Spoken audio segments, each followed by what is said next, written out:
Yo les héros, j'ai compris que vous voulez une vidéo sur Batman. Vous me demandez sa vraie force, mais j'ai une autre suggestion, et c'est les Batman des autres univers.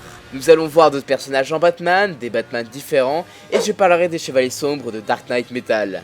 Et je suis accompagné de Gordon, de la chaîne Gordon et Murdoch. Let's go! D'autres personnages en Batman. Thomas Wayne, Flashpoint. On va déjà commencer avec Thomas Wayne, le Batman de l'arc Flashpoint. Pour ceux qui ne savent pas ce qu'est le Flashpoint, c'est la réalité alternative que Barry Allen a créée. Pour rappel, Flash a remonté le temps pour sauver sa mère. Il a réussi, mais ça a créé un effet papillon. Et là, ce n'est pas les parents de Bruce Wayne qui sont morts, mais Bruce Wayne lui-même. C'était traumatisant, et Thomas Wayne est devenu le Batman, et Martha Wayne est devenue le Joker. J'adore ce Batman, il a un costume avec les yeux rouges, et il n'hésite pas à tuer. Il a jeté Yo-Yo d'un immeuble, et encore heureux que Cyborg ait réussi à la sauver à temps. On va ensuite parler de Batman de Speeding Bullets. Vous connaissez tous les origines de Superman. Alors qu'il était bébé, sa planète natale Krypton allait exploser. Son père l'a envoyé sur Terre et il a atterri chez les Kent, des fermiers du Kansas. Et là, vous allez me dire pourquoi est-ce que je parle de Superman alors que c'est une vidéo sur le Chevalier Noir de Gotham. Et bah, dans un univers alternatif, Kal-El a atterri chez les Wayne et ils l'ont adopté et l'ont appelé Bruce Wayne. Lors d'une sombre nuit, Josh-Hill a tué les parents du jeune Bruce. Josh-Hill allait terminer le travail, mais les pouvoirs du Kryptonien se sont manifestés et il a brûlé le tueur. Traumatisé, Bruce Wayne vit seul dans son manoir, mais lors d'un cambriolage chez lui, il est obligé de se battre pour sauver Alfred. Ses pouvoirs se sont manifestés et il se dit que ce serait intéressant de les utiliser pour combattre le crime. Alors qu'il cherchait un symbole, il a regardé dans le mur et a vu des chauves-souris grâce à la vision X-Ray. Il devient le Batman et utilise ses pouvoirs pour terroriser les criminels. J'adore cette version de Batman ou de Superman, ça dépend des points de vue. Il n'utilise pas de gadgets, mais bon, il est un peu trop puissant pour ses adversaires. D'ailleurs, Lois Lane trouve que c'est dommage d'utiliser ses pouvoirs pour transmettre la peur. Il est beaucoup trop violent avec les criminels et elle pense que ce n'est pas un héros, c'est un animal psychopathe. Elle dit qu'il pourrait faire tellement mieux avec ses pouvoirs et inciter le monde à être meilleur que le justicier et de se venger. Au final, un Superman qui vit les origines de Batman sera violent. Un environnement violent engendrera un Batman. Et vu les pouvoirs du Kryptonien, il sera pas très apprécié vu qu'il fera trop peur. Des Batman différents. Le Dark Knight Returns. Ah là là, comment ne pas parler du Batman de The Dark Knight Returns dans une vidéo sur les Batman alternatifs. C'est cette bande dessinée ainsi que Watchman et Maus qui ont révolutionné le monde des comics. Dans le comics de Dark Knight Returns, Batman et tous les autres super-héros ont pris leur retraite. Le Chevalier Noir est considéré comme une légende et les super mutants ont la main mise sur Gotham. Bruce Wayne décide donc de redevenir le Chevalier Noir à 60 ans. Il est vieux, plus aussi fort qu'avant mais tellement plus violent. Il faut savoir que le monde est en proie à la peur. En effet, la guerre froide n'est toujours pas terminée et Superman est le toutou du président des États-Unis.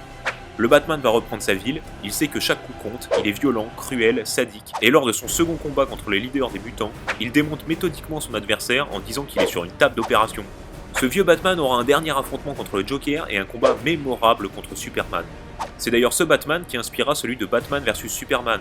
On retrouve les techniques expéditives et surtout son armure de combat contre Superman.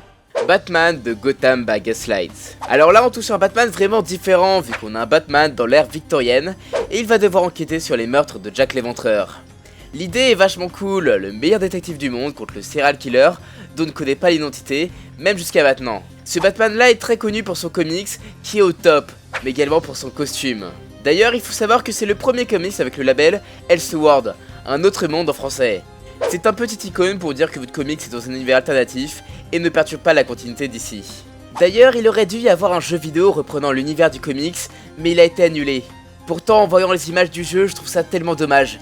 L'univers paraissait vachement cool et le rendu et surtout la cape de Batman était impressionnante. Batman de terrain. Si vous êtes un bon gros fan des Batman, vous adorez les Batman de Christopher Nolan, qui vous dépeint un Batman dans un monde réaliste où il n'a pas d'ennemis avec des super pouvoirs comme Poison Ivy par exemple. Et bah là, le Batman de la terrain, c'est à peu près pareil, sauf qu'il est encore plus réaliste. Il galère beaucoup, il ne détruit pas tous les criminels au corps à corps, et il est pas très fort, mais bon, je trouve que ça crée beaucoup plus d'empathie envers notre chauve-souris. En plus, on a un Alfred avec un fusil à pompe, et la mort des parents de Bruce Wayne est encore plus personnelle. Bon, je dois l'avouer, j'ai beaucoup de mal avec le Batman de l'univers principal, parce qu'il a un plan contre tous les adversaires, c'est le meilleur détective du monde, c'est un expert aux arts martiaux, il est trop parfait, j'ai beaucoup de mal à me mettre à sa place. Batman Metal. Ah, j'avais déjà teasé les Batman du Dark Multiverse sur Twitter. Ce sont les pires cauchemars de Batman, et ils sont tous des versions de Batman où il est allé trop loin. Et on va commencer avec The Man Who Lost. Batman veut tuer le Joker, mais il ne le fait pas, déjà pour prouver qu'il a des meilleures valeurs que le Joker, et surtout parce qu'il a peur que s'il le tue, qu'un truc encore pire arrive. Dans le comics de Batman Who Lost, le Joker met Gotham à feu et à sang. Batman ne peut rien faire. Le Joker est allé trop loin, il a raconté à notre Chevalier Noir comment Jim Gordon est mort, et il a même recréé la scène de la mort de ses parents avec un couple et une petite fille. Et pour finir, il a jokerisé la petite fille et la moitié de la ville. La blague du Joker est allée trop loin. Batman se défait de ses chaînes et brise la nuque du clown tueur. Mais du gaz s'échappe de la bouche du Joker et Batman en est infecté. Le Batman va se transformer peu à peu en Joker, va même jusqu'à rigoler, alors que notre bon vieux Batou est connu comme étant particulièrement froid. Je vais vous laisser réfléchir à un concept. Si Batman, meilleur tacticien du monde, celui qui a un plan pour vaincre chaque super-héros, s'il a la cruauté du Joker, est-ce que vous imaginez les dégâts? Quoique non, ce que vous imaginez c'est rien. Notre Bat Joker a attiré toute la Bat Family pour les tuer. Il a tué la Justice League avec des armes prévues contre eux, et les deux derniers trucs sont vraiment malsains. Superman est à moitié mort et suit le Bat Joker, qui va relâcher la femme de Superman et son fils. Superman va se demander pourquoi, et le Bat Joker lui donne une kryptonite noire qui rend fou les Kryptoniens. Batman a rendu fou Superman et son fils pour qu'ils s'entretuent. Et dernier truc dérangeant, ce Batman-là tient ses Robins en laisse comme des chiens enragés, et ces machins-là sont des cannibales. Et l'autre Batman métal qui sort du lot est Devastator, un Doomsday Batman. Dans cet univers, Superman est devenu fou et a tué toute la Justice League, ainsi que sa femme Lois. Batman a tenté de le tuer avec une lance de kryptonite, mais l'homme d'acier a désintégré le bras de Bruce Wayne. Superman remarque que les membres de la Ligue disaient que Batman pourrait vaincre Superman. Mais il se demande pourquoi. Superman peut détruire tous les os de son corps, il peut le désintégrer avec sa vision thermique, ou arrêter son cœur avec son souffle. Et Batman l'affronte avec une lance. Sauf que Batman a encore un tour dans son sac et il charge avec le virus Doomsday pour démonter Superman. Il a réussi à le vaincre, mais il a pris goût à son pouvoir et deviendra le Devastator. Superman est souvent lié à Batman. De base, Batman a toujours eu peur de l'homme d'acier. Superman est un dieu et Batman a voulu le neutraliser à la base. Et toute cette relation, je trouve que ça a bien été retranscrit dans le film Batman vs Superman. Bon, je vais pas vous présenter le reste des Batman du Dark Multiverse, parce que même si les concepts de Red Death, Murder Machine et ce Merciless sont cool, c'est pas super intéressant et c'est ultra bourrin. Les univers alternatifs, c'est très bien, ça permet aux scénaristes de tester de nouveaux concepts sur les personnages sans que tout l'univers des comics en soit bouleversé. On a eu notamment le droit à un Superman qui atterrit en URSS dans Red Son, ou encore un monstre sur la Trinity dans Earth 2. Ça permet de réinventer les personnages et d'apporter un nouveau point de vue sur leur mythologie.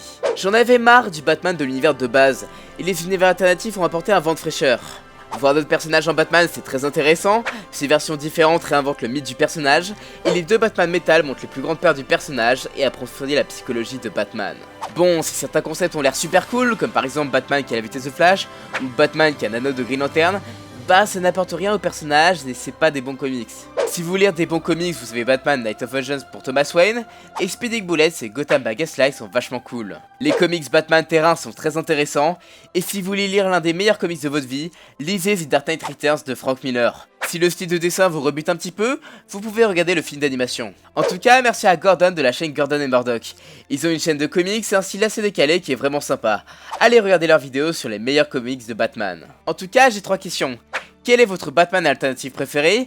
Est-ce que vous voulez voir un autre épisode sur les Batman alternatifs, mais je parlerai d'autres médias comme les films ou les séries d'animation? Et est-ce que vous voulez que je fasse la même chose sur d'autres personnages? Si vous avez aimé la vidéo, vous pouvez voir d'autres vidéos de la chaîne sur les super-héros. On en a pour tous les goûts, on a du Marvel, du DC et j'ai pas même des films. Vous pouvez me suivre sur les réseaux sociaux, j'ai un Twitter et un Discord. N'oubliez pas de vous abonner à la chaîne. Je vous fais des bisous sur la face gauche, à la prochaine, ciao!